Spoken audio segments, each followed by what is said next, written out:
Don't forget, if you haven't already, be sure to follow our Telegram channel at NFAi Labs, and of course our Twitter account, twitter.com/NFAi Labs.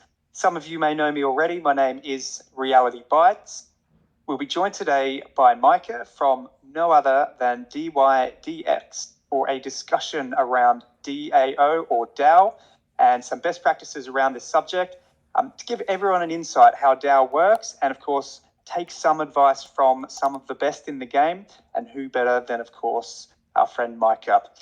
Before I begin, I just want to talk a little bit about ourselves, why not, NFAi, and some of our most recent highlights, of course, being Week 5 NFAi highlights. Now, for those of you who are following us religiously, you'll know a lot of this, what's going on.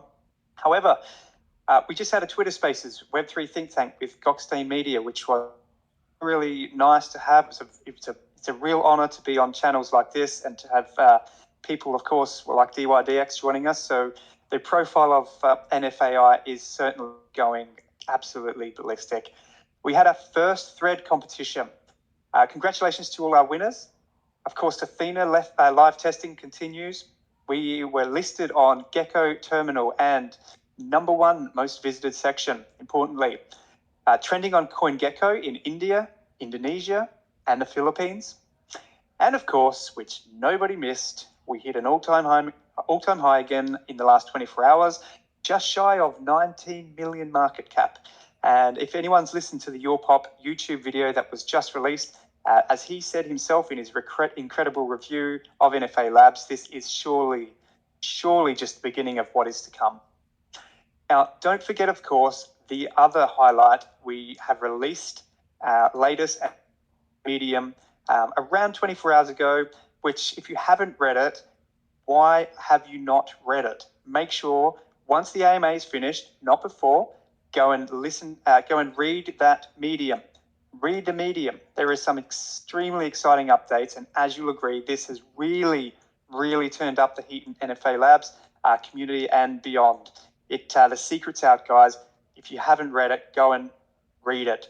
So a couple of things I'd like to just read through some statistics about NFAi as from CoinMarketCap. At the moment, we're sitting on 16 cents. We've had a 24-hour volume of nearly 900,000. That's nearly 1 million a day. And gosh, we're in week 5, guys. Week 5. We have a diluted market cap sitting currently at just over 16 million market cap. 5 weeks in, 16 million. It has been an absolute incredible journey. And of course, we are early. And just as I'm talking, 16,360. So we're really moving. It's very exciting times. Our focus today is, as mentioned, on DAOs. And who better to have us with than Micah from DYDX. And I will introduce him shortly. Micah, are you with us? Yeah, I'm with you. How are you doing? Really good, man. Thank you so much for joining us. And it's a real pleasure to have you on board. So I'll thank you for that. I'm just going to run a little bit over who DYDX is, and then I'll pass the microphone over to you if that's okay. Yeah, that sounds perfect. Awesome.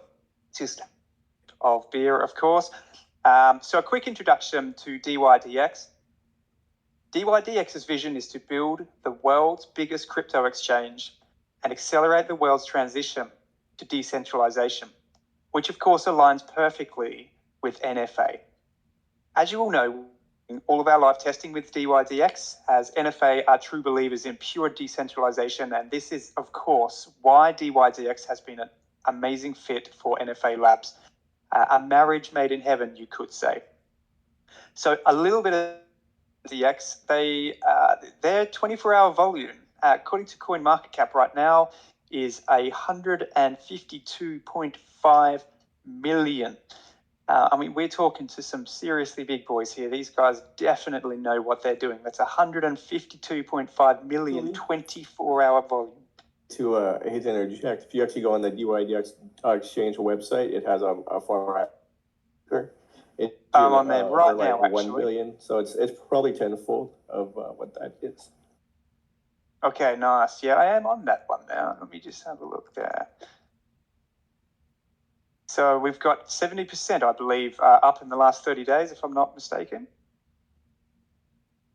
Oh, okay, yeah, you're talking in token. I'm sorry, I was talking in exchange of volume. Okay, no worries. Either one, Yeah, it's yeah. impressive.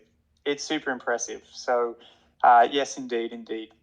The exchange, the token, have got both of the statistics on here. So just going back in, $2.65 on the token as well, which is super impressive. So yeah, these guys, as I said, is very impressive. Got a huge amount of value locked as well, and a huge circulating market cap. So it's very interesting. So Micah, again, series of beers and blockchain. It is a real privilege to have you here with us. Introduce yourself. Tell us a little bit about what your part is with DYDX. Definitely. First of all, thank you for having me here. I really appreciate what you guys are doing. It's really exciting to see other protocols both work in the ecosystem and make something of value for other people. So kudos to everybody. You guys have been doing an awesome job, and I more. Monica, I've been working for DYDX for a year and a half. I actually started community member like everybody sitting here. I found the protocol interesting. I started answering questions in Discord. Probably 3 or 4 months after kind of being in the Discord team, I was asked to join on to trading as a community manager. I went from community management to working in the ambassador program as operations for a while.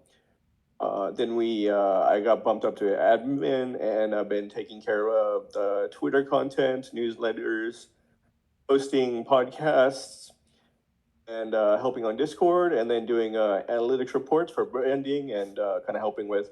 We don't with DX, we really try to keep things separate where we have to keep things separate. So I'm definitely not doing marketing, but I am doing branding and things like when you were discussing token price. Just because I work for trading, like we never discuss token price. And so like in my head, I was thinking, wait, that's not the right exchange volume, but you're talking tokens. So it's just kind of one of those funny things we do, and it's important to do, but it takes time and iteration. Like certain things they can deal with.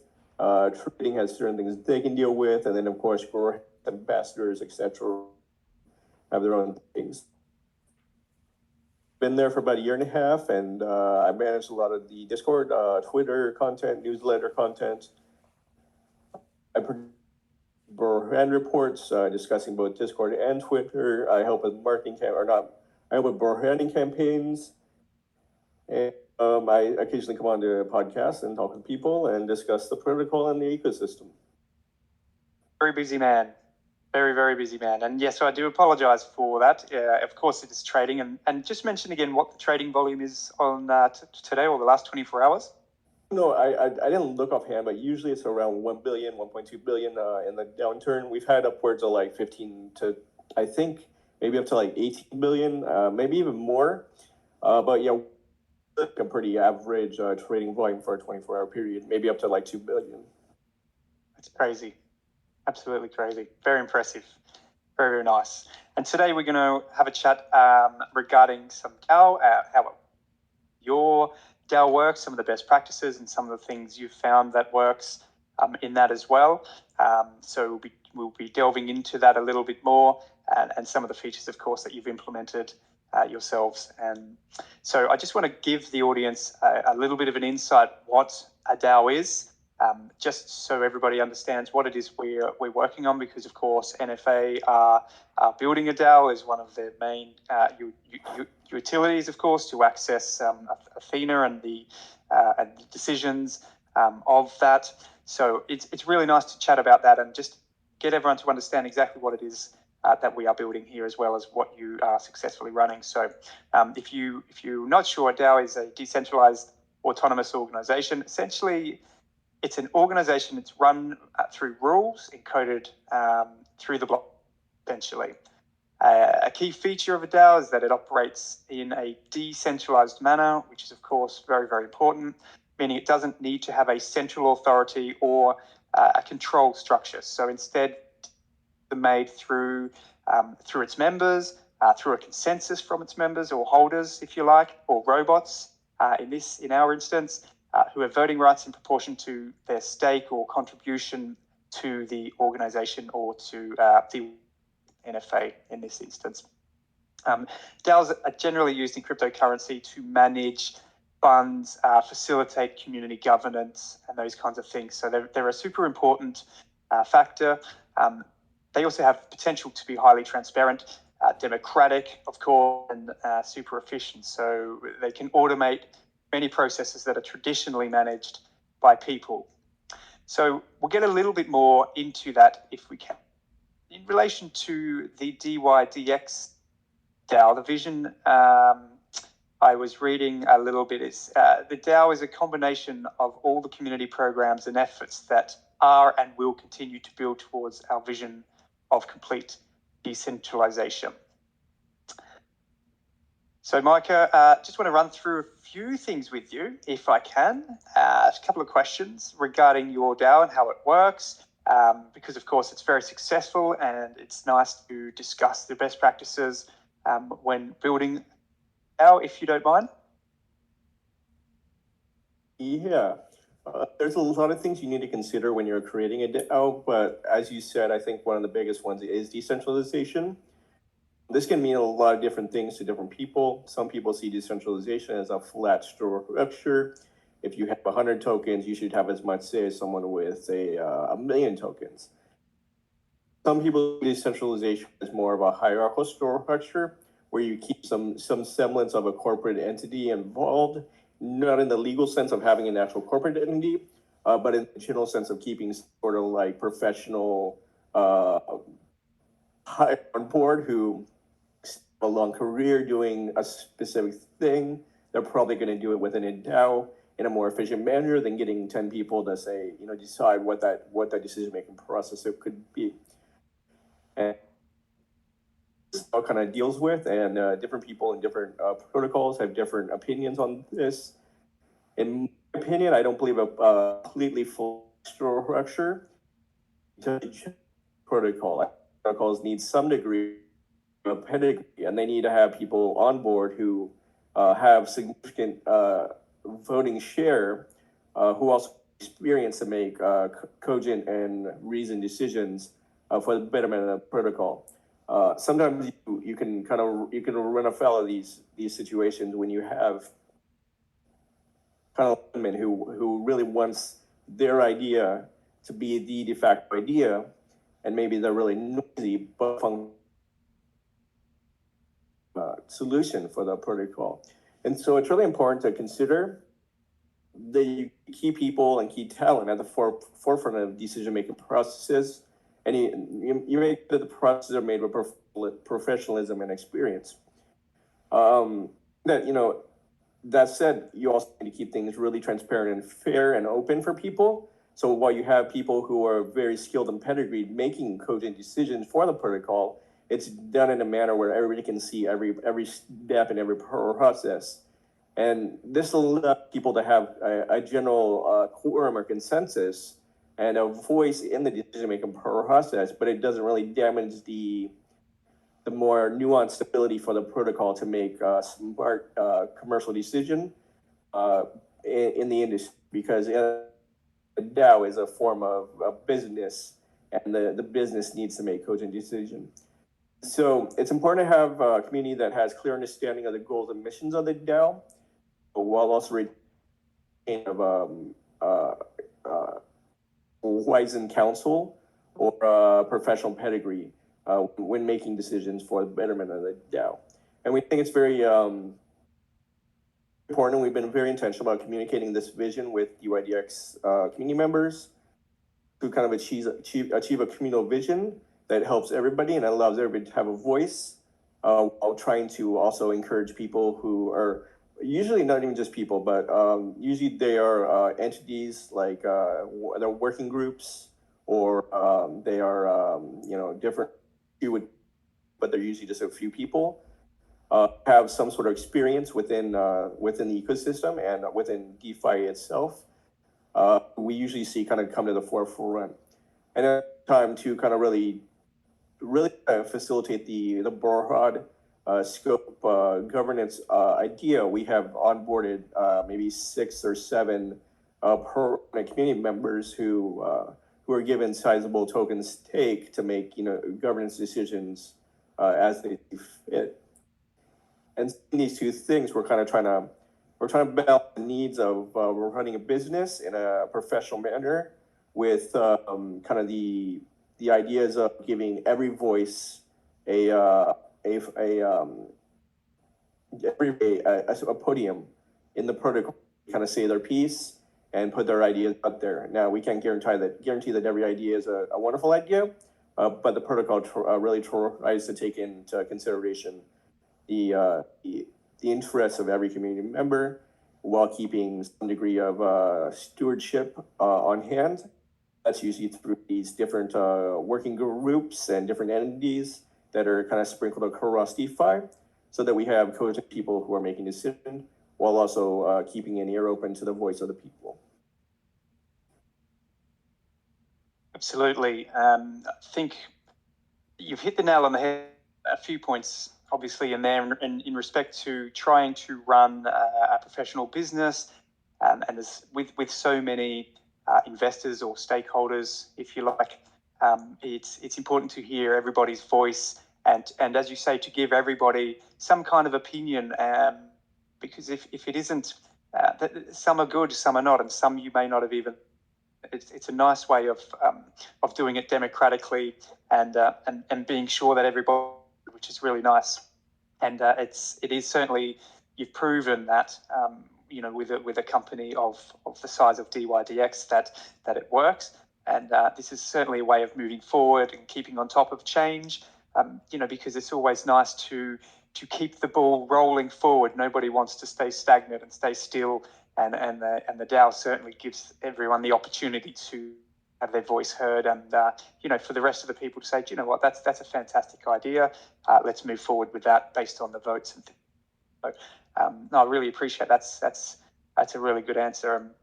You kind of did take away my first question, of course, was what is important about the DAO, but that you've nailed that. So I really appreciate that. So some of the most important factors when building a DAO, you have covered a little bit of that. Is there anything else that you think that we may not have covered in there? Yeah, actually, it's important to have that kind of transparent and open decision-making process and give everybody a voice in the community, but you also have to have the systems in place to do so. And so you have a very strict voting process that has minimum quorums and vote differentials to ensure that decisions are made with a broadest possible consensus.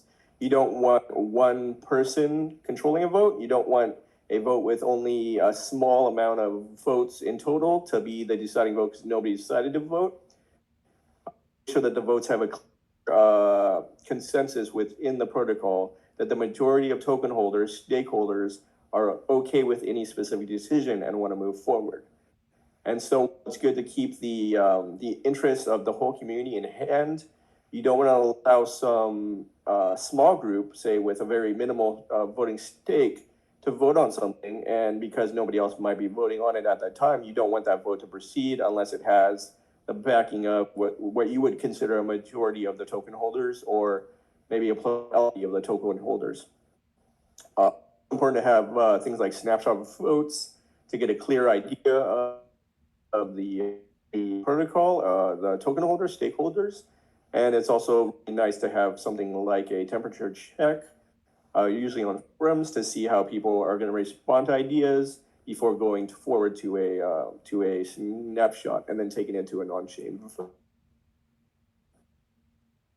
Yeah, that's an amazing.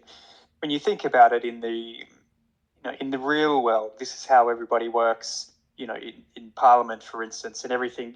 There are things that go forward, and then they put it to a vote, and essentially a DAO has digitalized this whole entire process, and it's interesting because you mentioned the minimum quorum for vote to pass, a minimum difference for the votes to go through, and I was going to ask you why, to explain why you think it's important to have that rather than a weighted vote based on for or against, but it seems that makes complete sense.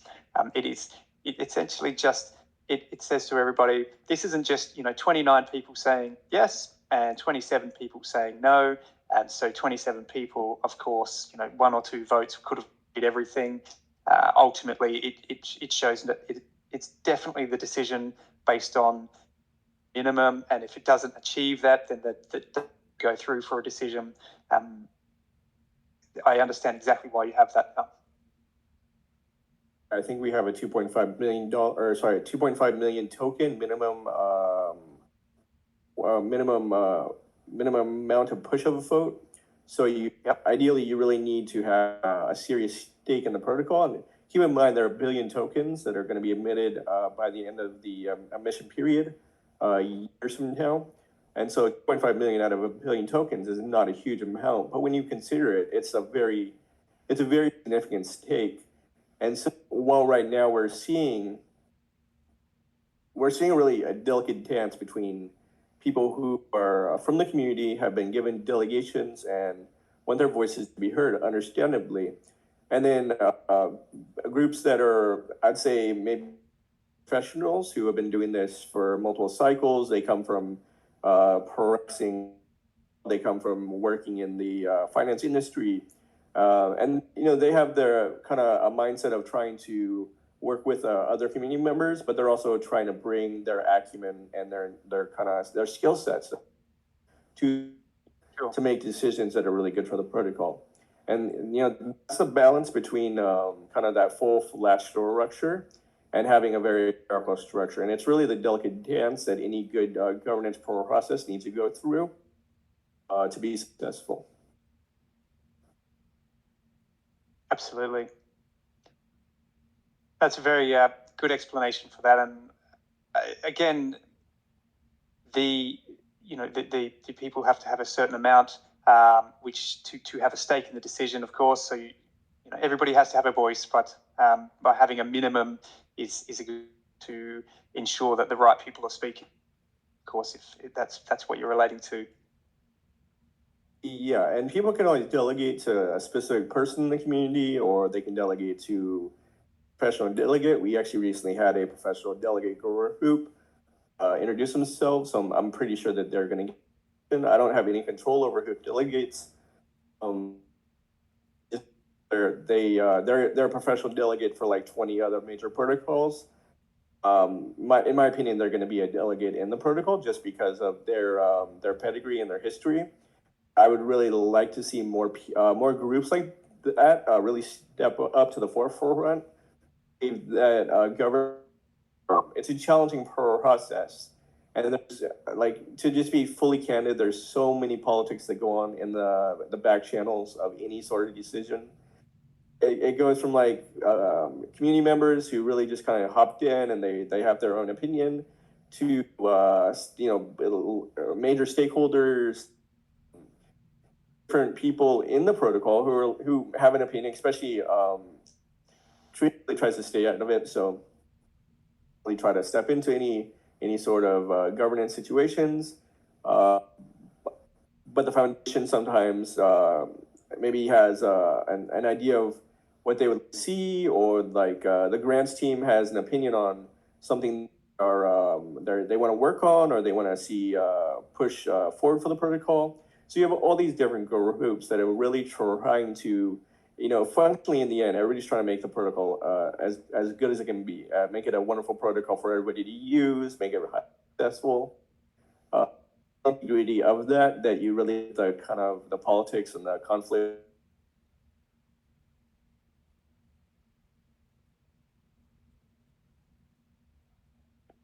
This is where I really believe that we need these professional governance groups, because you can avoid a lot of that, I would say, almost petty political infighting. And I hate to say that, because I do believe DYDX is a very good and a very strongly functioning DAO. But the reality is, if you look at it in the DeFi ecosystem across the board, you're going to find a huge amount of, I guess, debate and discussion and disagreement on what should be done, how it should be done, and who should do it.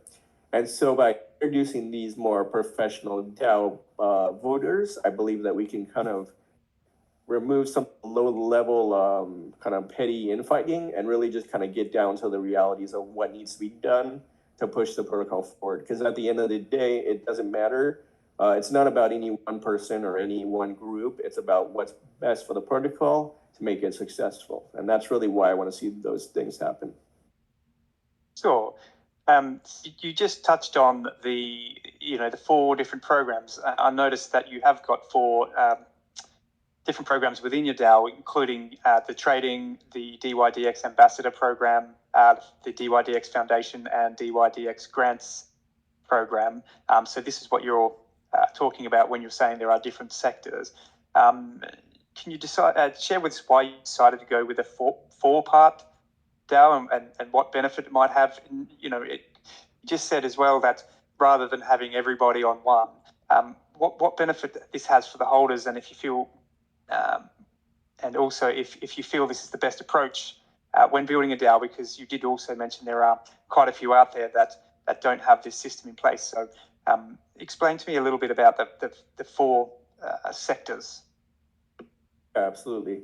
So DYDX has so far introduced a program, an ambassador program, and then we do have a foundation, but they're still their own entity, and right now they're not an official DAO member, but in the future they probably will be, or they will be absorbed by a DAO in the future. And I is to basically fund grants for the protocol so that we have a lot of building going on top of the base structure of the protocol. Some sort of community service to the members of the protocol through the ambassador program. We did that for about 6 months. We depreciate that for right now, but we're probably going to boot it up come V4 and do a fully decentralized ambassador program. The previous program was it was a foundation funded program, and so we haven't really gotten to the point at today where we have a fully autonomous ambassador program that is funded by the community treasury. And these things that are kind of coming for V4, right now, trading is still its own corporate entity, foundation its own corporate entity, grants program is being run under Guernsey Trust, and then the ambassador program was run under the foundation, but as an independent entity. So it gets a little confusing.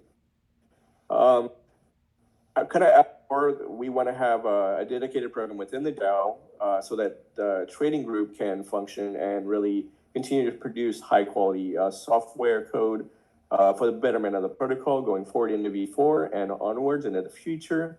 And then we really need to keep the foundation running because it's a really crucial keystone to the running of governance and everything related to tokenomics and tokens. That's really their value. They were the ones who released the token. They're the ones who are in charge of it. They're the ones who are more apt to make or opine about the token or discuss it. That's why I kind of try to avoid the token myself because I don't work for the foundation. Sure. And then the ambassador program was an early attempt for us to try to create a really inclusive, cohesive, community-led outreach program. It had a lot of success early on. We produced a really great analytics suite. We produced some really great websites for information and exploration for the protocol. A lot of interesting proposals and research projects going on that were completely ambassador run. Functionally, it did run its course. It was set for a 6-month timeline. It ran through the 6-month timeline, and then we depreciated it until we boot V4, and then we'll probably have a independent ambassador program running in V4. But these things all allow for targeted decision making and resource allocation. That's really the functional reason that these things need to happen.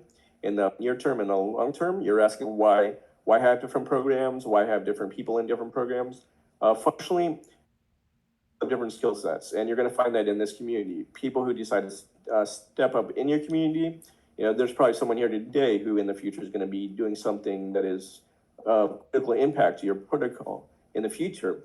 And so they start to get into it. You're not going to know who it is. You're not going to understand what skill sets they have, and you're not going to know where to put them. And it's important to have resources open for people so that they can kind of test out what their skill sets are, what their abilities kind of surround, and then find people with key abilities. You put them in the right place, and you let them kind of work as a member within the. And in my opinion, at the same time, you should be putting people with pedigreed history in these kind of areas also in these roles, so that you have a mix of community and then people from industries who are coming in and bringing their expertise into your and community and enriching the protocol itself. And so overall, you want to keep a broad range of individuals who have their own skills, talents, in their own programs, all working together for the betterment of the protocol. Certainly. Yeah, it seems it's definitely a working system. I see. You mentioned the Guernsey trusts. Can you explain a little bit about that? That's actually one of the key parts to the DYDX, I guess, the decentralized organization as it stands right now. A Guernsey trust, basically a trust between an enforcer and multiple party trust who are tasked with performing a contractually obligated set of duties for the protocol. And this the grants program that is running under Guernsey Trust.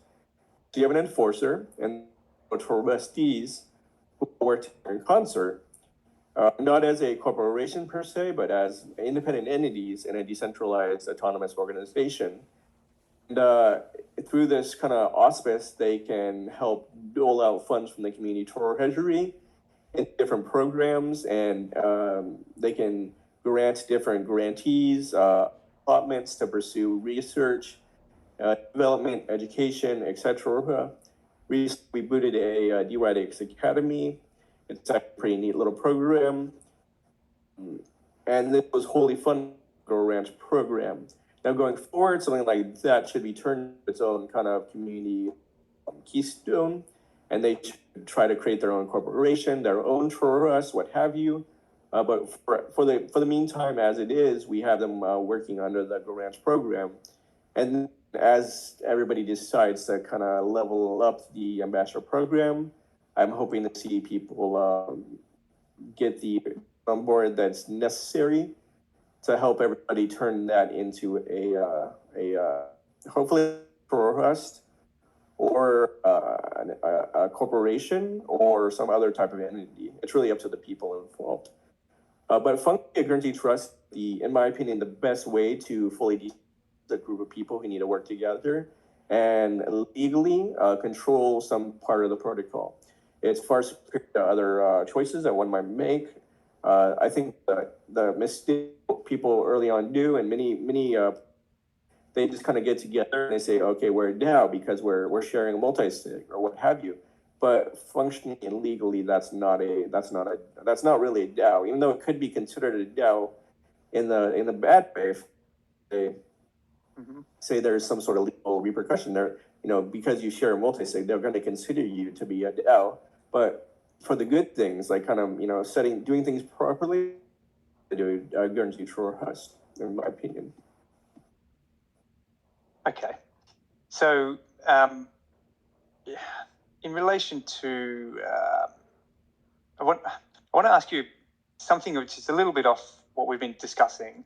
One of the things that came up when I was talking about this to some people was the concern of security in a DAO, like potential, I guess, of an exploit or a vulnerability. Say if a hacker finds a flaw in the contract code, or they could possibly control the DAO's operation or steal funds or manipulate the organization's decisions, which is it's obviously a big factor to consider when you are putting something like this together. Give me a little bit of insight as to what you feel is a way to this, or to create some reassurance or surety for people in a DAO. What has DYDX implemented, if you will, in relation to security around your DAO? So security is concern for any centralized organization, and DYDX DAO is no exception. The team takes security very seriously, and the team does rigorous audits of its code on a regular basis, and it has a very regimented and secure governance process to make sure that people who are voting have to go through multiple layers and checks to reach any sort of consensus or quorum for their vote. We also a large number of entities that have a sizable token stake. I don't believe that an attack where a rogue agent was able to take tokens. First of all, we've never had something like that happen before. I don't believe that that would be possible. It might be possible once all tokens are emitted, but I think even then you're people in the protocol, and there's a lot of people that are both working in the protocol and working with the protocol. So you have a lot of ecosystem members, you have a lot of other companies that are working with UIDX. All of these groups hold their own token stake, or they've delegated. For instance, A16Z has delegations across the board, and they basically are hands off. When they choose to delegate to somebody, they delegate the tokens, and then that person or that entity is free to vote as they see fit. And so given this, I don't really see an attack vector where someone could maybe steal tokens from somebody, or maybe exploit a contract and steal tokens, and then gain majority token share to really create a vote consensus. I know that these are issues, and these are the protocol does take security very seriously. Recently, when there was a past issue, it was a huge headache too. Everybody migrated off LastPass very early. We have some people who are kind of monitoring. We have someone who monitors security for the protocol. That basically, their job is to be a security researcher, and they try to stay on top of these things before they actually become an issue. As far as maybe people trying to influence votes or influence the decision-making processes, that's really kind of a governance thing, and politics will always play a part. Functionally, we've never seen a protocol contract attack. A minor one with a third party that we were using, but it was not our own contracts, and it was related to USDC, and users were reimbursed in that situation. So I've seen, knock on wood, a contract attack, but we try to take serious steps to audit and secure our code so it doesn't happen. And at least as of now, and I think going forward, the DAO the tokens are reasonably spread out to the point where I don't believe a third party could gain a majority share to influence votes without really having the full physical or actual consensus of many other parties who are involved for UIDX. Mm-hmm. Which should take a lot of work, no doubt. Now, you mentioned the audits of the code. How would you do something like this then? Every time the protocol releases a major protocol revision, so we went from like V2 to V3, we audit all the code, and we've done formal public audits, but we also do private independent audits, and then we have like 60 people on board right now who are working for DRDX, just in not counting Foundation. And the majority of them are engineers, so we have engineers doing code audits and code reviews on a regular basis. So far the team has produced really high quality code, and we haven't had any issues. And I do not foresee that being an issue going forward, but I don't discount it as a possibility. In a situation like that, as it stands, Darkware does have a governance over where if something was going to pass that would be to the detriment of the protocol as a whole, we would have to work with Darkware for the situation, but they can override the pushing of code to live release, then could of course mitigate any issues. Now that said, any code being written for the protocol, largely at this point, it goes directly through trading, because trading is the one writing the majority of the code as stands right now. When we get to V4, that is a good question. I don't know the de facto answer, but I have every confidence that there will be an oversight process to prevent what I would call rogue code from going through to production. We have a very clear idea of how validators are going to work and sequencers, and the team is working with a lot of Cosmos ecosystem partners to make sure we get really high quality validators on board to the ecosystem. And I think at the same time, we're stringent process for making sure that code does not code would be damaging or deleterious to the protocol, because that is the last thing that we want. Yes, it's definitely the last thing that you want. It seems that the systems that are in place are quite stringent. Particularly the override, which I think is a very good thing to consider as well. You also mentioned the people need to go through checks. When you say that, what kind of checks do you mean? What's involved with that? Yeah, so like there's an open amount of communication for I think you checks it. I think the checks you're referring to are for validators for V4. Yes. Mm-hmm. So right now there's a lot of people that are applying to be validators, especially in the test net that's coming up for V4. And the team doesn't just add anybody to the validator network for the test net. They want to know who they are, what group they work with, what their pedigree and history with Cosmos is as a validator. And thus far, we've got high quality applicants. And so I have no doubt that we will have a very professional and a very well researched and seasoned group of validators who are working on the behalf of the protocol in V4. And kind of really helping enrich the ecosystem and providing a great deal of security for the protocol at the same time. So it's not anybody who kind of says, "Hey, I raised my hand." It's a select, a rather sizable group of validators, but it's still going to be a reasonably select group of people who we know at least have pedigree within Cosmos and trusted to kind of take on the mantle and burden of making sure that the fully decentralized protocol is running efficiently and to the best interest of all the users. Sure. That makes complete sense. Obviously, it's very important with particularly V4 coming, that everything is done correctly. As you said, the audits of the code is something. Before you put a lot of people's money, ultimately a lot of people's decisions and everything like that, it has to be a flawless system. With a very minimal amount of potential error. So it is certainly. I'm glad we covered the security side of things because it is a concern that.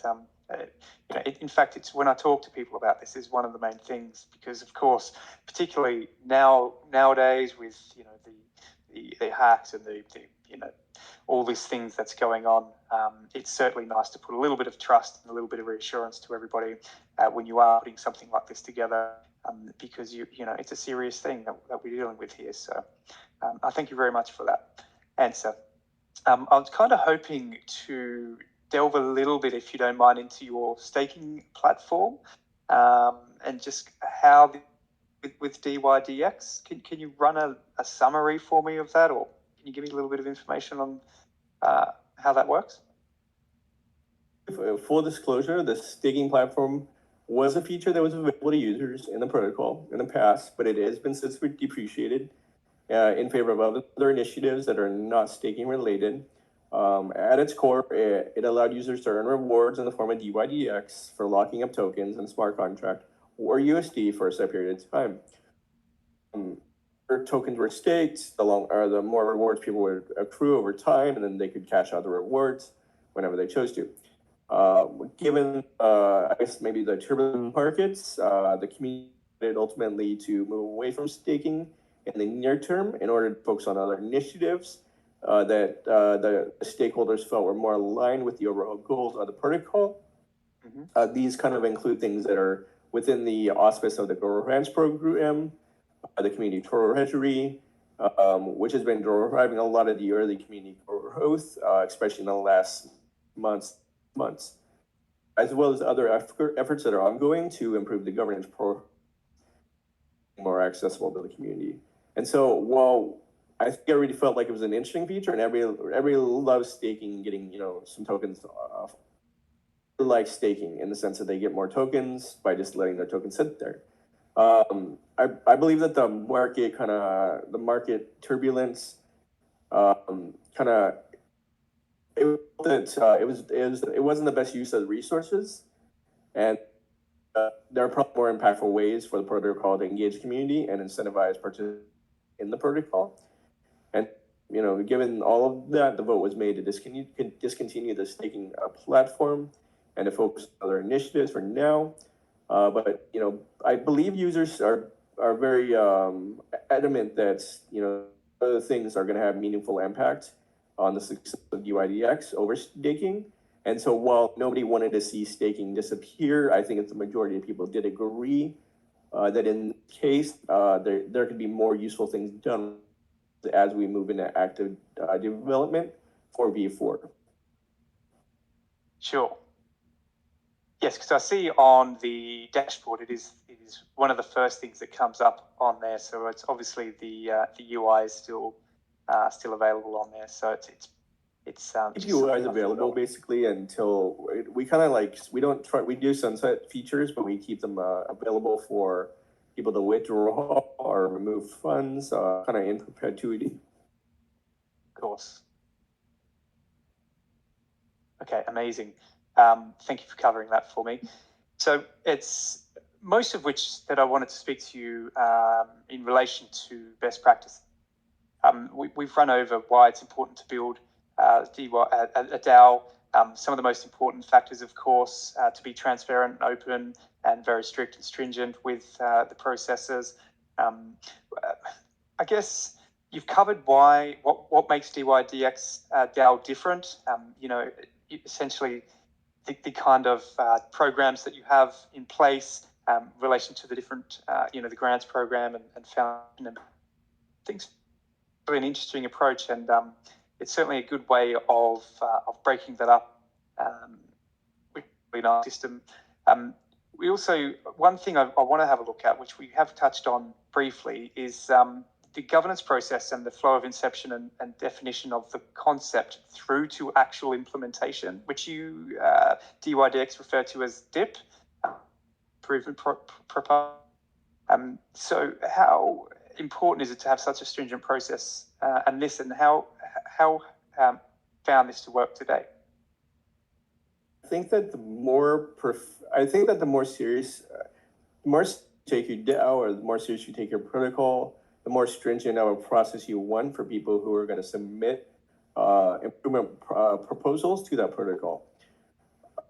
We had the DIP framework, but it wasn't clearly explained to have anybody basically, and maybe 2-sentence suggestions. Hey, I want to submit a proposal for this token and I want this staking, or whatever it could be. We were getting almost, and I don't mean this to be condescending, but we were getting almost nonsensical proposals that were not formatted and not really they were only thought through, if I can be kind of fully candid. Things sometimes, and they sound like really good ideas. But when you really kind of work the steps and you say, okay, how do I make this happen? And what would this change? And how would it affect things? Sometimes when you do those steps, you really kind of see that the idea itself has some issues, and that maybe it's not something that is a viable candidate for being put forward as a proposal.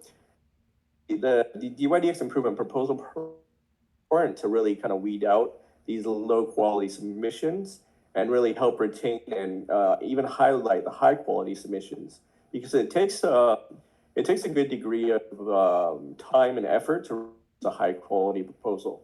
You have to have your ducks in a row, in the sense you have a very clear understanding of how it's operating and how you can change something within that protocol, and then what that effect would be to the protocol. And you need to explain that whole process using a very simple summary or outline and a long form detailed synopsis with any sort of supports your argument, because functionally that is what you're doing. You're arguing a position. And so I feel that this process ensures that protocols our proposals are kind of thoroughly discussed and evaluated being implemented. It helps ensure that the decision-making processes in the DAO are even more fair and transparent and in the best interest of the community, versus being kind of nonsensical or maybe just not feasible. The process that DYDX uses for DYDX improvement proposals, it's been quite effective so far in promoting involvement and engagement, while also helping the community kind of rise to a higher bar expectation. so that people who really want to kind of put their foot forward and really show that they both know what they're doing, they have a very cogent idea, and also they can garner some degree of support for that idea, are able to actually get their voice out in front, because they're once their proposal actually kind of comes to that final form, it's obviously a very well thought out, fully fleshed out proposal that has been kind of played for devil's advocate and looked at from different angles, from the feasibility side and just the opinion side of the community. So I'd say overall it provides a very structured framework for community members to propose ideas and suggestions and feedback on proposals submitted by others. And it's still a work in progress for us. It's never perfect. Still going to get people with low quality submissions, or people who just don't like something and don't want to really iterate on the reasons, or maybe the reasons aren't fully thought out, or but they're still kind of openly shouted or discussed. And so it's still a kind of a work in progress on getting that really high quality back and forth for decision-making processes, but I think we're doing a lot to work on it. I believe that these frameworks kind of make more active participation from wants to make a difference in the protocol, and it helps build a trust and confidence in the governing process. You're filtering out the things that would really reflect poorly on the protocol and the community, and you're helping to highlight the things that really put the community in a good light and the protocol in a good light, because the submissions, when they really that final process, are high quality. They've been kind of back tested in some senses. They've been looked at different parties that have a reasonable understanding of either the code base or the functioning of contracts, and or the kind of understanding of tokenomics. And when they get to that point, they're kind of something that is at least a reasonable idea that can be really discussed from that point onward with the community. Sure. I see here on the chart the stages. Essentially, it starts in the forum. So it's an important thing to have a forum, particularly because that's where you're discussing, the community are discussing ideas. It's like in its early stages, if you like, in that, before it even gets out of there, it's well and truly discussed, and it's at that to which of course is the request for comments stage, which is the creation of that, which is the community creates a request for the comment, which you use GitHub for that via a pull request. And then once and if it gets through there, it goes through to the feedback and discussion. The community evaluates it, feedback's collected, and all of this is done off chain with the next, of course, the snapshot polling. Community signals sentiment around using a snapshot poll. So, before it even gets onto into the main process of the DIP creation, you're at 4 stages at this point. So, you've really filtered through, as you say, the nonsensical stuff, and so only the real stuff's getting through. Otherwise, you're spending far too much time trying to make decisions on things that just aren't feasible.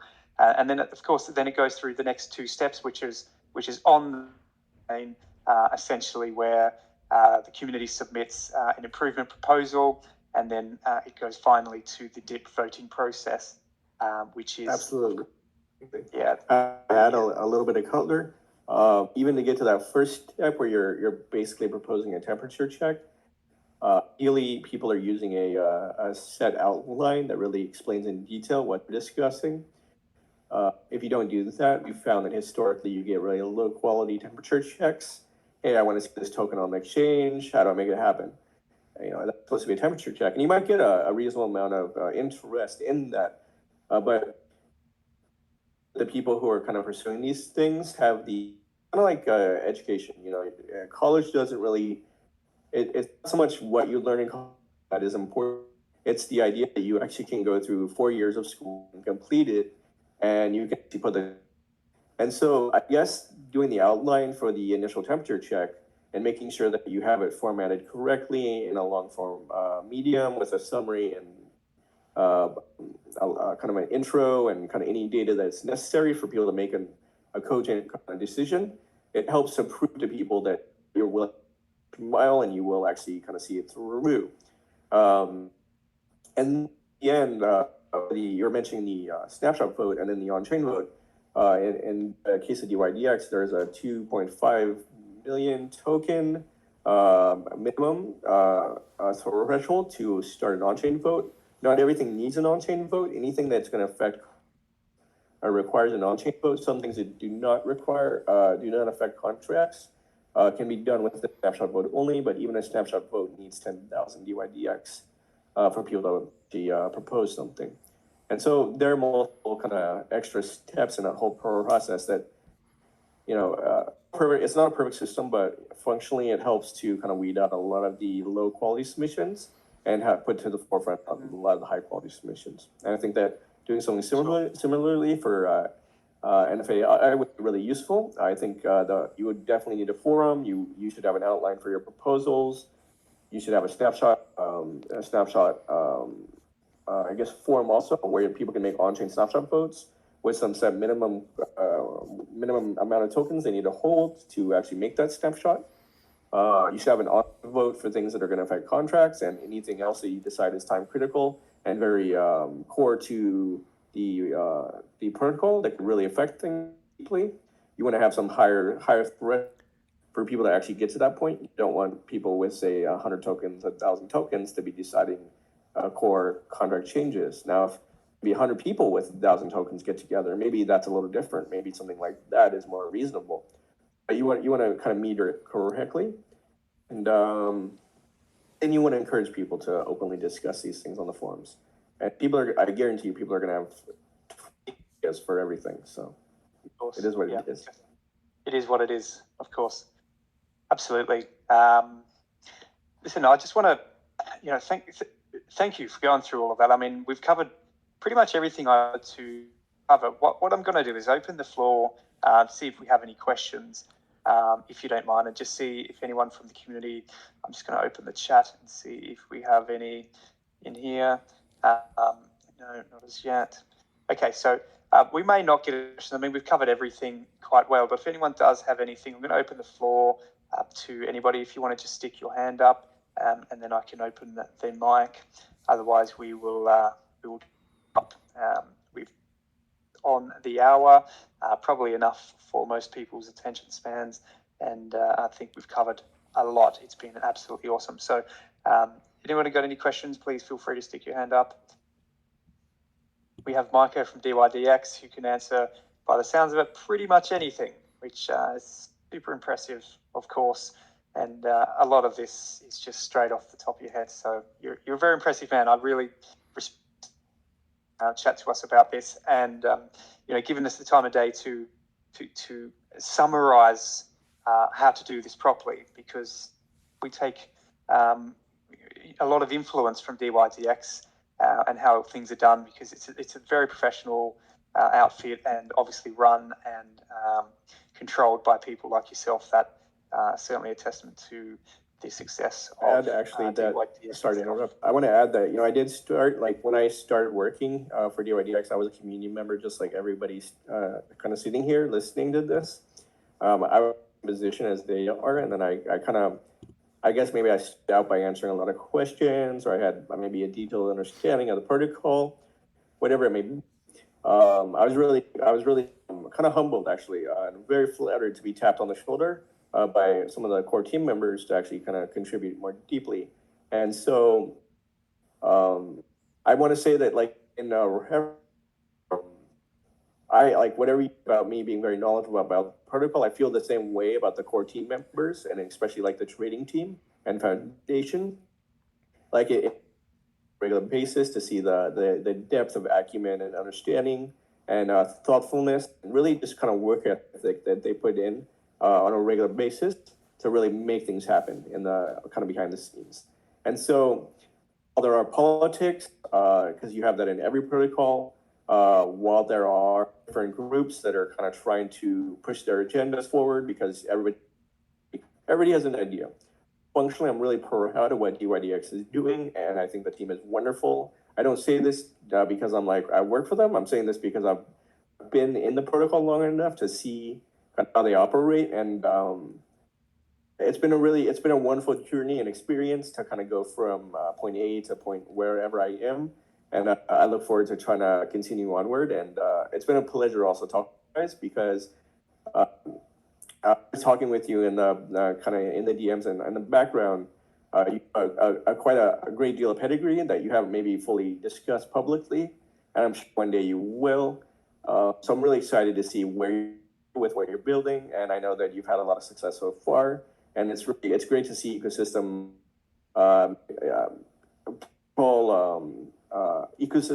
protocols being built on top of DYDX, or maybe a parallel to it, that really are doing some great things like what you're doing. So it's been really a pleasure, and I'm really happy to be here. Sure, thank you. Yeah, it's really nice. It's nice to hear someone with such passion as yourself. And I believe Bumbo has joined us. Bumbo, hi. Hey, how's it going? Can you hear me? Yes, sir. How are you? Yeah. Micah, Reality, thank you so much. Just wanted to jump in and express my appreciation to you both.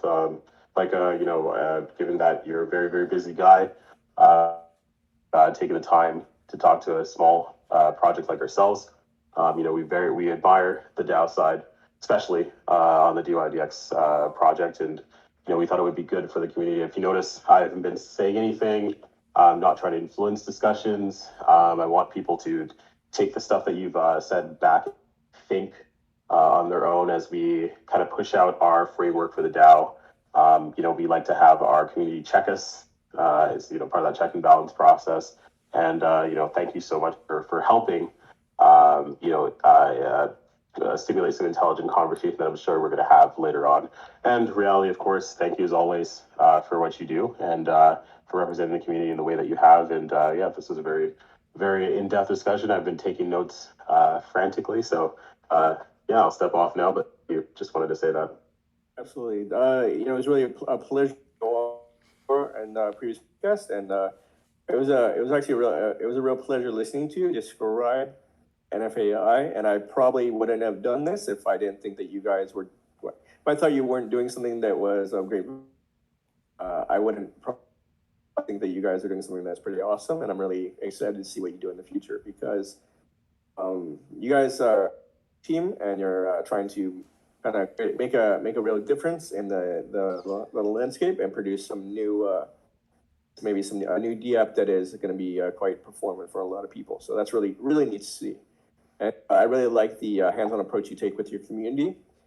That's also really refreshing, and I'm really happy to see it. Let me just spend 2 seconds. I'm going to reiterate real fast for everybody. I know that I'm kind of pitching how to make a DAO.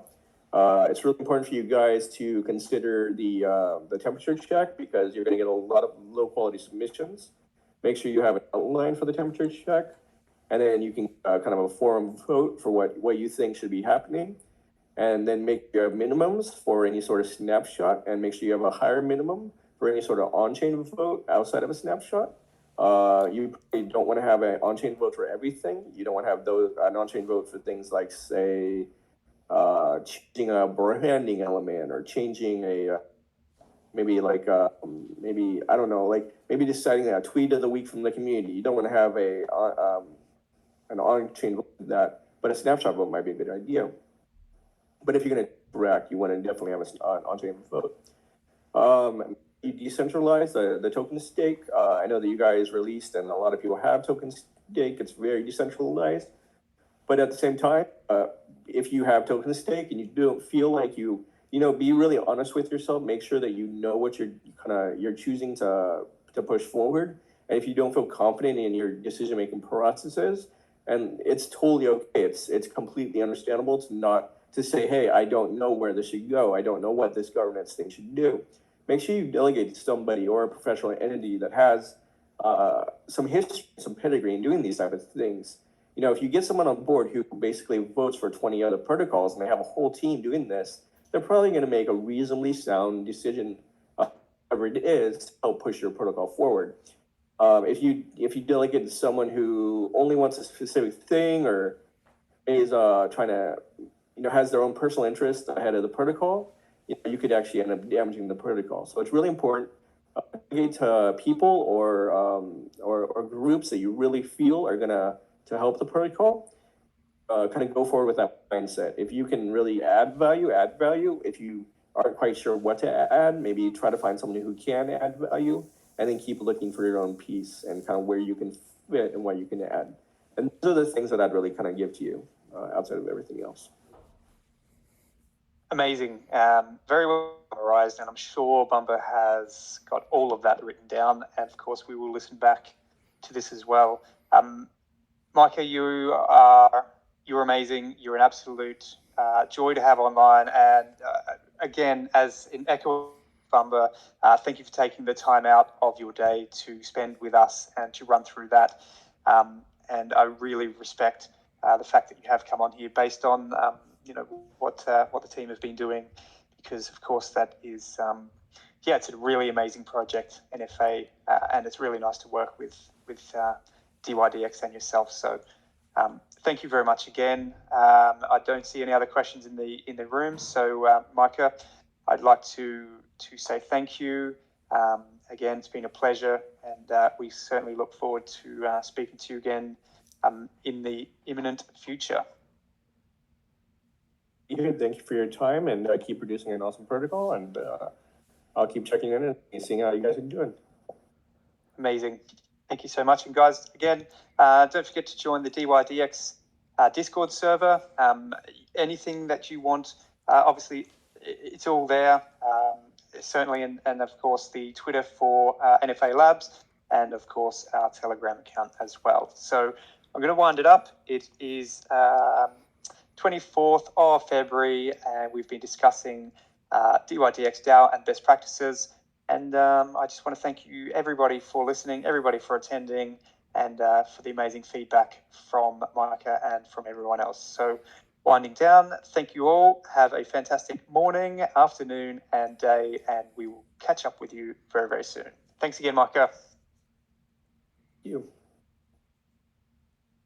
Thank you, guys.